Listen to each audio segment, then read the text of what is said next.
الحمد لله نحمده ونستعينه ونستغفره ونؤمن به ونتوكل عليه ونعوذ بالله من شرور أنفسنا ومن سيئات أعمالنا. من يهده الله فلا مضل له ومن يضلله فلا هادي له، وأشهد أن لا إله إلا الله وحده لا شريك له، وأشهد أن سيدنا ونبينا ومولانا محمدا عبده ورسوله صلى الله تعالى عليه وعلى آله وصحبه أجمعين. أما بعد، فأعوذ بالله من الشيطان الرجيم. بسم الله الرحمن الرحيم. وإنك لعلى خلق عظيم.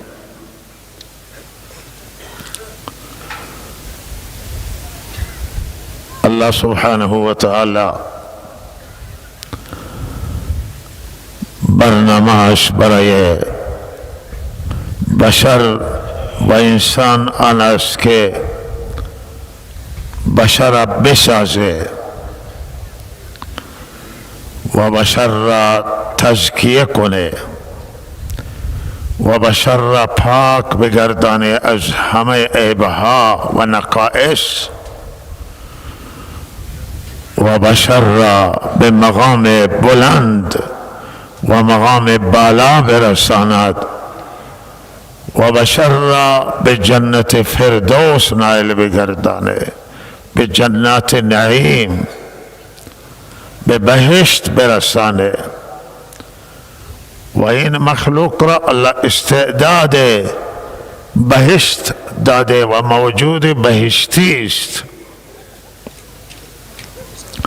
و بهشت را در واقع الله تعالی برای انسان آفریده.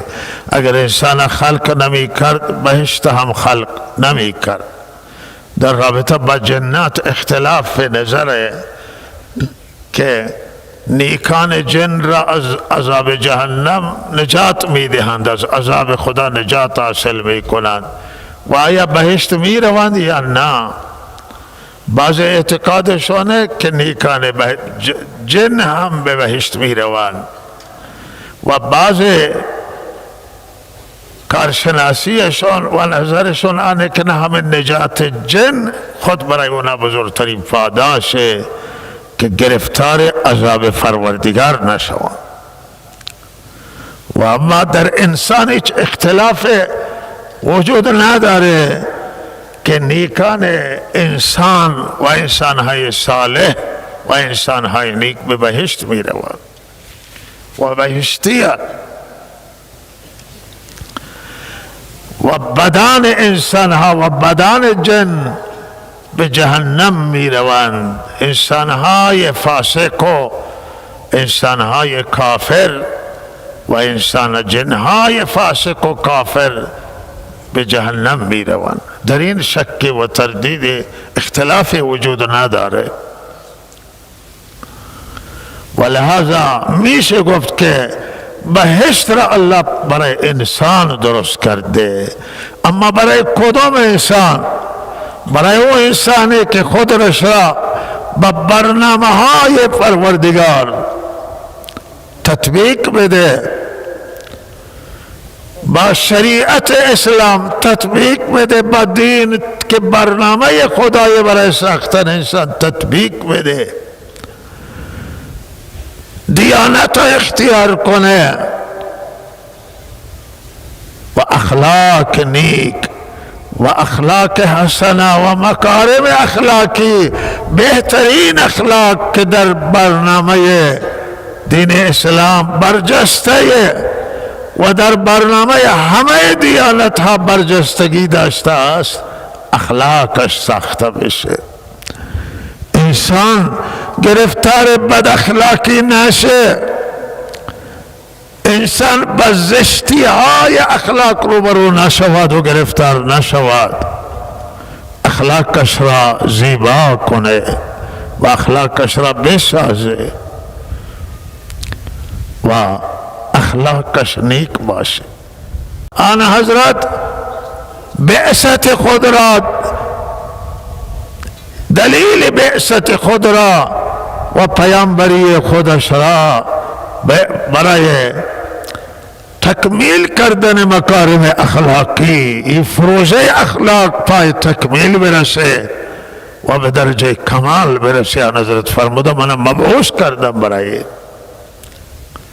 ما. اگر در یک افق بالاتر نگاه کنیم اخلاق خیلی وسیع تر میبینیم که تمام نافرمانی ها و در رأس همه نافرمانی شرک به الله تعالی در بدترین بد اخلاقی همینه که انسان اخلاقش اعتقادش فاسد باشه و اعتقادش بد باشه.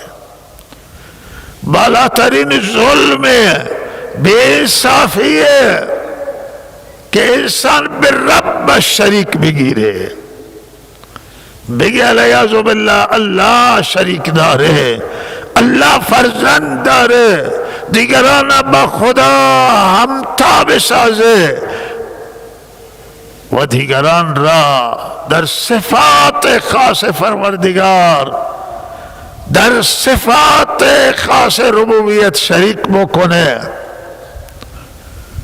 و در الوهیت غیر خدا را بیاره شریک بکنه. بالاترین ظلمه و ظلم بد اخلاقی بسیار بزرگه. بد اخلاقی بر رب العالمین، نافرمانی الله تعالی است. ظلم در حق رب العالمین، در حق خدا، در حق بندگان ظلم، خدا را نافرمانی کردن. رب منا و خالق منا و مالک منا، کسی که جان ما را آفریده و به ما جان و حیات داده است، نافرمانی او بدترین بد اخلاقی است. ظلم بر بندگان بالاترین بد اخلاقی است.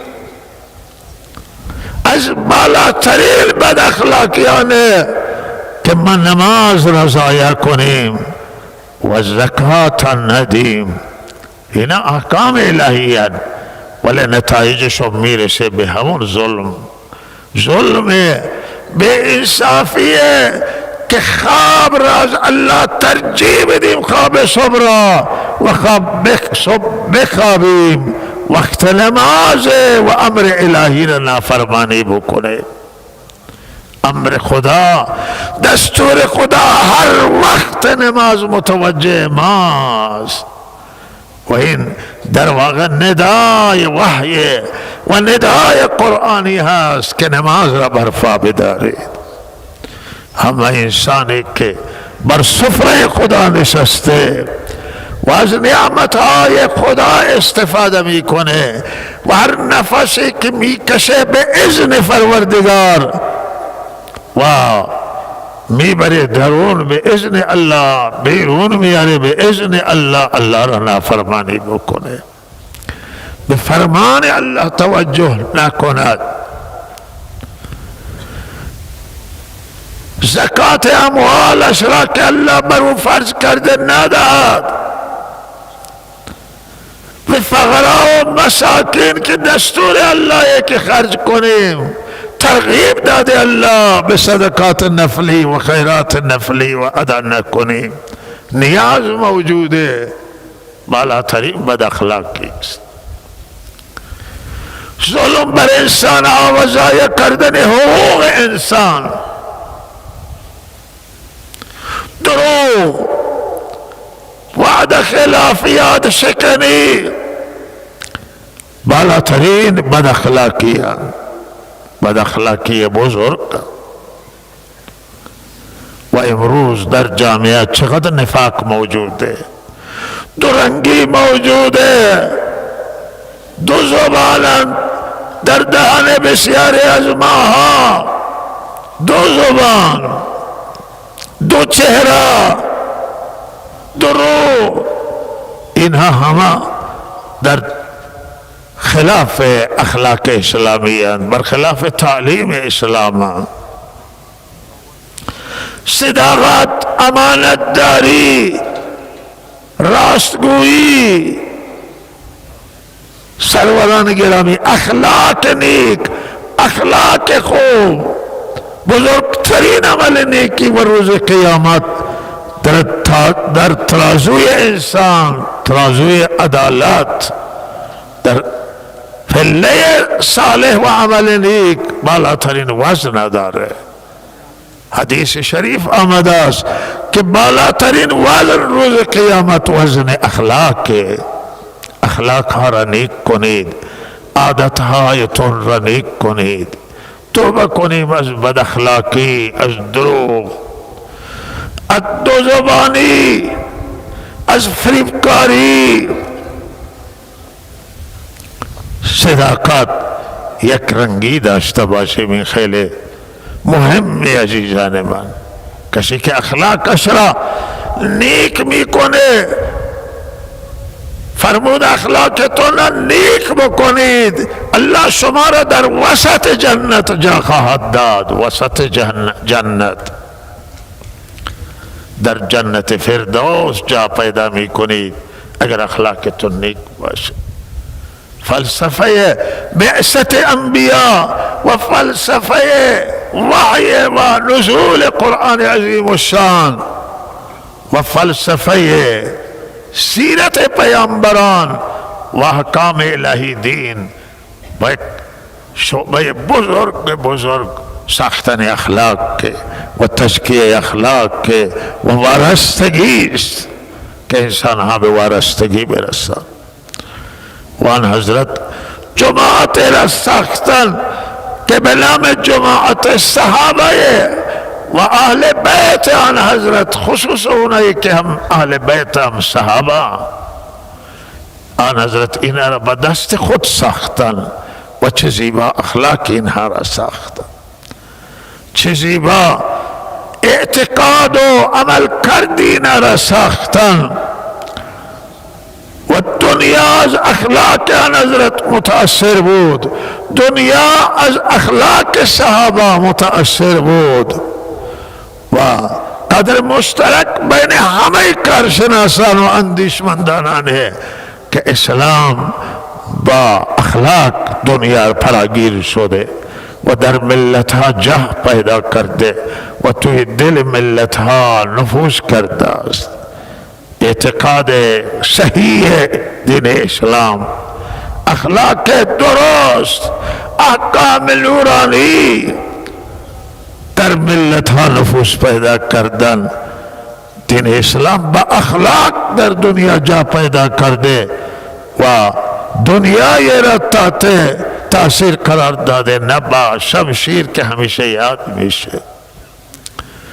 روی اخلاق ها را باید نیکو بکنیم. این فصل موسم انتخابات در کشور ما و به هر حال چیزی که متاسفانه زیاده میشه توی این وقت دروغ زیاد میشه و تبلیغات نادرست و تهمت و افترا اینها زیاد میشن در این ایام و این روزها. افترا زیاده و تهمت زیاده، بد اخلاقی زیاده و صداقت کم. متاسفانه توی جامعه ما صداقت کم شده است، اخلاق متاسفانه صعود کرده به جای اینکه اخلاق بالا بره و دنیا تحت تاثیر اخلاق ما مسلمانان قرار بگیره. برعکس شده است، درست برعکس شده. بعضی را از اخلاق در غیر مسلمانان شما بیابید که در میان مسلمانان کمه. جای حسرت، جای افسوس که ما باید معلم اخلاق باشیم، ما باید برای بشریت پیام اعتقاد درست و پیام صحیح اخلاق را به بشریت بدیم، درس اخلاق بدیم، معلم اخلاق باشیم. متاسفانه امروز کم شده در بیان مسلمانان این مسئله.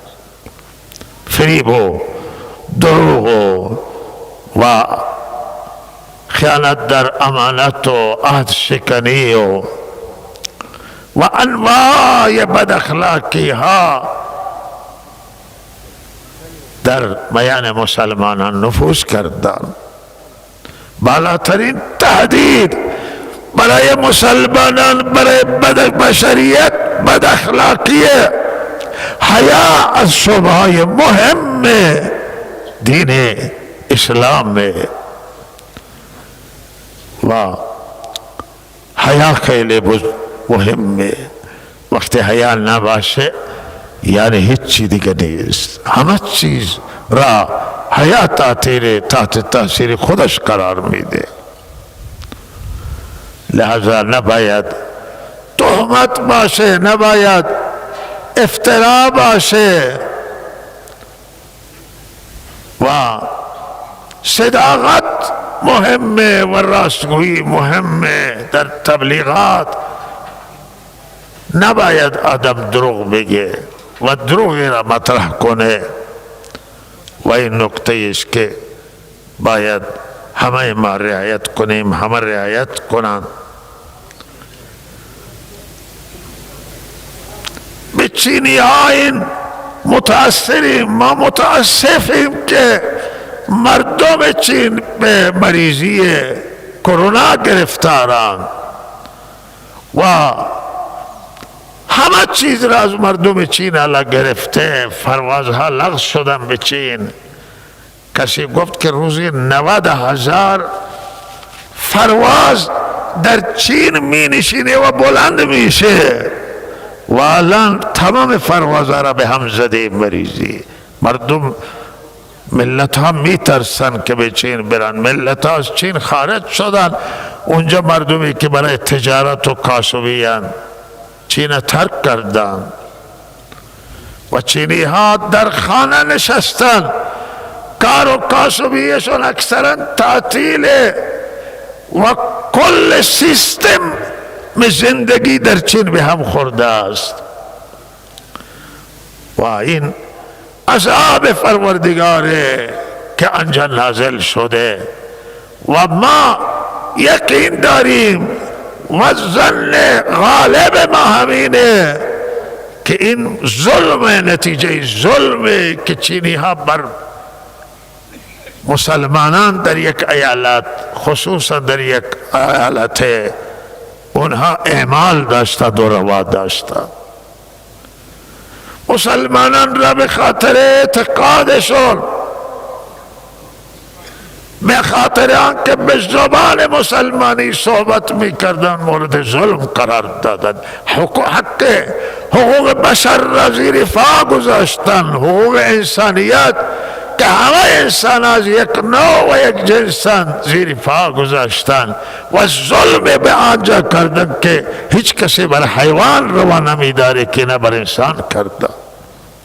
نتیجه ظلم آفات، نتیجه ظلم عذاب، نتیجه ظلم قهر و غضب الله تعالی است. به همه چینی ها، برادران و مردم چین که از لحاظ انسانی برادر و خواهرند با ما، پیام ما آنه که ظلم را پایان بدن. مسلمانانی را که به اردوگاه ها بردن جمع کردن و بچه ها را که از مادر و پدر جدا کردن و جنایت کردند و ظلم کردند، به این پایان بدن و مردم آزاد کنند. و این حق بشره که هر اعتقاد را که میخواد اختیار کنه آزادی داشته باشه، هر عملی را که میخواد انجام بده با عنوان دین آزادی داشته باشه. آزادی ادیان، آزادی مذاهب در منشور سازمان ملل، در منشور همه حقوق انسان چیز مسلمی است. از قوانین بین المللیانه که همه انسان ها در عقیده و در مذهب و اختیار مذهب آزادن. هیچ کسی نمیتونه فشار دینی وارد کنه، فشار اعتقادی وارد کنه، فشار مذهبی وارد کنه. هر کسی میخواد در مذهب را اختیار کند، به کسی دیگر ربطه نداره. چینی ها تجربه بکنن، این تصمیمشون را فس بگیرن، مسلمانان آزاد کنن، همه مسلمانان برای اونها دعا خواهند کرد. ما هم دعا میکنیم که این عذاب از سر اونها برطرف بشه، اما مشروط بر این که این مسلمان ها را آزاد کنن. و مطمئن باشن که این عذاب برطرف میشه و چینی ها به زندگی عادی و به تجارت و به فعالیت اقتصادی و به کار انشاءالله برخواهند گشت. از بهترین کارها در این قرن اخیر که در میان مسلمانان کار جماعت های تبلیغی هست و واقعا یک کاری است که به عنوان تبلیغ و دعوت الله که ندا در این کار اینه که مسلمانان به عمل برگردن، مسلمانان به قرآن برگردن، مسلمانان به سیره و سنت آن حضرت، به سنت برگردن، مسلمانان به دینشون برگردن. و در تبلیغ همین برنامه که اول خودمون عمل بکنه و بعد به همه مسلمانان گفته بشه که عمل بکنن. بی‌علایش‌ترین کار همین تبلیغه. و متاسفانه گاهی شنیده میشه که در بعضی از ممالک بالاخره یک تصمیمات عجولانه گرفته میشه و لحاظا با تبلیغ مخالفت میشود، در حالی که تبلیغ اگر بررسی کنند، تبلیغ راهی است که به عمل به شریعت دعوت میده، عمل به سنت دعوت میده، خلاف سنت نیست. و لحاظا این از بی اطلاعی و ناآگهی هست و کسانی که احساس کنند که تبلیغ با مسیر سنت مطابقت نداره. نه، یک کار بسیار بزرگ، کار بی آلایش و راه حقی است و مخالفت بر راه حق نقصان داره و ضرر داره از هر کسی که سرچشمه بگیرد. الله همه ما را بر مسیر حق و مسیر درست قرار بده و از هر نوع اشتباه و فتنه همه ما را حفاظت بکند. و صلی الله علی سیدنا محمد و آله و صحبه.